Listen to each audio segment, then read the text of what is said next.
হৃদয়ের আকাশে কখন তুমি। অক্টোবরের প্রথম শুক্রবার দেশের প্রেক্ষাগৃহে আলোর মুখ দেখবে দীর্ঘদিন ধরে বাক্সবন্দী থাকা ছবি জিম্মি। পরিচালনার পাশাপাশি ছবিতে নাম ভূমিকায় অভিনয় করেছেন চলচ্চিত্র অভিনেতা মনোয়ার হোসেন ডিপজল। অলিজা মনোয়ারের প্রযোজনায় ছবিতে আরও অভিনয় করেছেন শিরিন শিলা, মিশা সওদাগর, শহীদুজ্জামান সেলিম, বর্দা মিঠু সহ আরও অনেকে।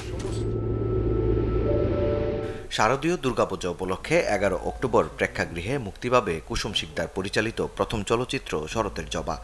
চিত্রনাট্য ও প্রযোজনার পাশাপাশি এ ছবিতে অভিনয় করেছেন কুসুম শিকদার।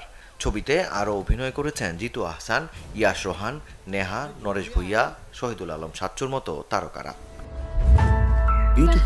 এদিকে দেশীয় ওটিটি প্ল্যাটফর্ম আইস্ক্রিনে 10 অক্টোবর মুক্তি পাবে ভিকি জাহেদ পরিচালিত ওয়েব সিরিজ চক্র। 1.5 দশক আগের এক সত্য ঘটনাকে উপজীব্য করে নির্মিত যে সিরিজটির চিত্রনাট্য করেছেন নির্মাতা নিজেই। চক্র ওয়েব সিরিজের দুটি গুরুত্বপূর্ণ চরিত্রে অভিনয় করেছেন তাসনিয়া ফারিন ও তৌসিফ মাহবুব। রঙিলা কিতাব দিয়ে পর্দায় ফিরছেন ঢাকায় সিনেমার চিত্রনায়িকা পরিমণি। মুক্তির দিনক্ষণ ঠিক না হলেও অনম বিশ্বাসের পরিচালনায় ওটিটি প্ল্যাটফর্ম হইচইতে অক্টোবরের মাঝামাঝি সময়ে সিরিজটি মুক্তির কথা রয়েছে। রঙিলা কিতাবে পরিমণির বিপরীতে দেখা যাবে মোস্তাফিজ নূর ইমরানকে।